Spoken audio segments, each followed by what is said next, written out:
नासिर साहब, देखा जा रहा है कि कुछ दिनों में जो है हम लोग की जो है रमज़ान मुबारक जो है शुरू होने वाली है। तो आप जो है पूरी दुनिया, पूरे मुसलमान कौम को क्या मैसेज देना चाहते हैं? अस्सलामु अलैकुम वरहमतुल्लाहि वबरकातुहू। रमज़ान तो बहुत इम्कान है कि आज ही से शुरू हो जाए, इसलिए कि तरावी की नमाज़ अगर चाँद देखा गया तो तरावी की नमाज़ आज ही से शुरू हो जाती है। कल पहले रमज़ान, कल पहला रोज़ा है। मैसेज तो ये है कि रमज़ानुल मुबारक वो बाबरकत महीना है जिसके लिए हज़ूर अकरम सल्लल्लाहु अलैहि वसल्लम ने फरमाया तमाम सहाबा कराम रज़ी अल्लाह ताला अन्हु अजमईन से कि तुम्हारे सामने बहुत अनकरीब एक बहुत ही बाबरकत महीना आने वाला है और इसके अंदर में तुमको हर नेकी का 10 गुना सवाब मिलेगा। और उसमें एक रात है जो शब क़दर की है, वो 1000 महीनों के रातों के इबादत से भी ज़्यादा उसके बरकत है। तो इसके अंदर में जो भी आदमी बासेहत हो और ईमान वाला हो, उसको रोज़ा रखना फ़र्ज़ करार दिया गया है।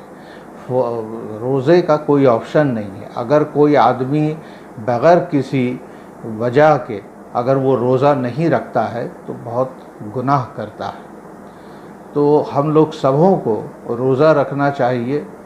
फिर रोज़ा ये एक तो है कि खाने पीने से, पानी पीने से, शरबत पीने से, कुछ भी खाने पीने से वो हमको एतराज़ करना चाहिए, हमें नहीं उसके सामने में लाना चाहिए। लेकिन उसके साथ साथ ये रोज़ा, ये जो है जो हमारा रोज़ा है, वो उसके अंदर में कोई भी गलत काम या लड़ाई झगड़े की बात या कोई दुश्मनी वाली बात, ये सब चीज़ से हमें मुबर्रा होना चाहिए, ये सब चीज़ से हमें दूर रहना चाहिए।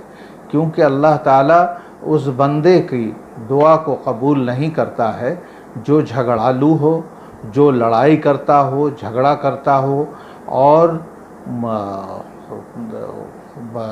अपना वक्त जो है वो गलत कामों में खर्च करता है। फिर उसके बाद ये रोज़ा जो है वो हमें औरतों से या अपनी बीवियों से मुबाशरत या मिलने को भी मना करता है। ये सुबह सादिक से शुरू होता है और मगरिब तक के ये चलता है, तो हमें इसका पूरा एहतमाम करना चाहिए। फिर रमज़ान के महीने में एक और बहुत ही बरकत वाली चीज़ है, वो है तरावी की नमाज़। ये तरावी की नमाज़ हमें बिल्कुल पढ़ना चाहिए।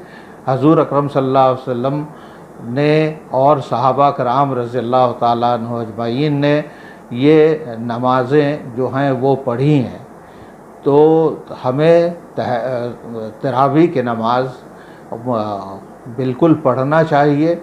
अब इसके अंदर में इख्तिलाफ़ हो सकता है, कोई आदमी 8 रिकात पढ़ते हैं, कोई 12 पढ़ते हैं, कोई 20 पढ़ते हैं।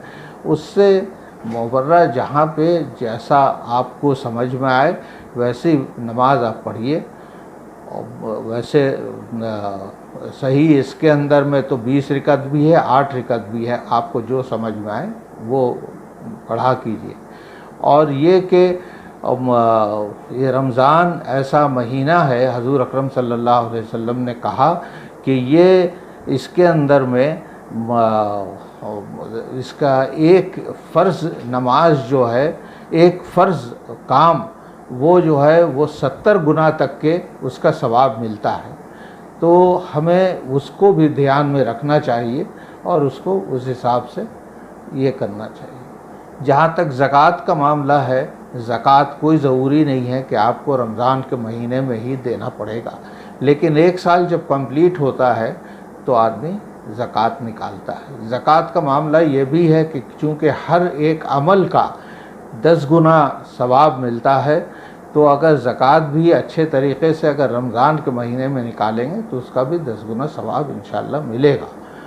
तो ये सारी बातें जो हैं वो हम लोगों को ज़हन नशीं करना चाहिए और उसके मुताबिक अपना रोज़ा जो है वो पूरे मुस्तैदी से रखें और अपने रोज़े में किसी तरह का कोई गलत काम, गाली गलौज, फहश, ये सब काम से हम बचे रहें। हमारी ज़ुबान साफ़ रहेगी, हमारा ज़ुबान में मिठास रहेगी, तो इंशाअल्लाह हमारी रोज़ा कंप्लीट होगी। हम तमाम बरादरान वतन, हम ये तमाम मुसलमानों से और मुसलमान मर्द और औरतों से गुजारिश करते हैं कि रोज़ा का ये जो रोज़ा का ये रमज़ान का ये मुबारक महीना हम लोग इसी तरह से नहीं जाने दें, बल्कि रोज़ा रखें और अच्छा काम करते रहें। हर काम का अजर अल्लाह के यहाँ बहुत ज़्यादा रमज़ान के महीने में है। जी, देखा ये जा रहा है कि मगरबी बंगाल में अभी कुछ फेसेस पे जो है इलेक्शन बाकी है और ज़्यादातर जो है सीटें जो है कलकत्ता की भी अभी बाकी है, तो वोटरों के साथ जो है मगरबी बंगाल के जो वोटर्स हैं उसको आप क्या अपील करना चाहते हैं? हाँ, ये बहुत अच्छा सवाल आपने किया है, क्योंकि ये चाहे उसको फॉर्चुनेटली कहिए अनफॉर्चुनेटली कहिए, लेकिन ये रमज़ान के महीना में ही हम लोगों का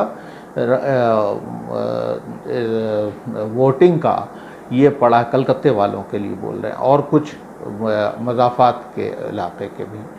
तो उसके अंदर में हम लोगों को कोई कमज़ोरी नहीं दिखाना चाहिए कि अरे क्या होगा, इतनी गर्मी पड़ रही है और वोट दे करके क्या होगा। वोट का देना जो है ये एक हमारे लिए मजहबी फ़रीज़ा है, वो उसको हमको देना ज़रूरी है।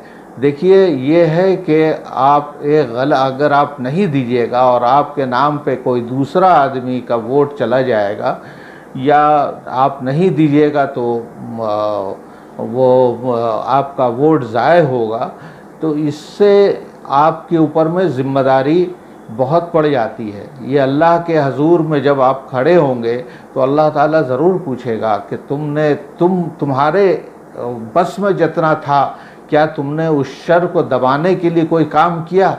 जब मेरे पास में कोई जवाब नहीं होगा तो ये बहुत ही मुसीबत वाली चीज़ होगी। तो इसलिए रोज़ा रखना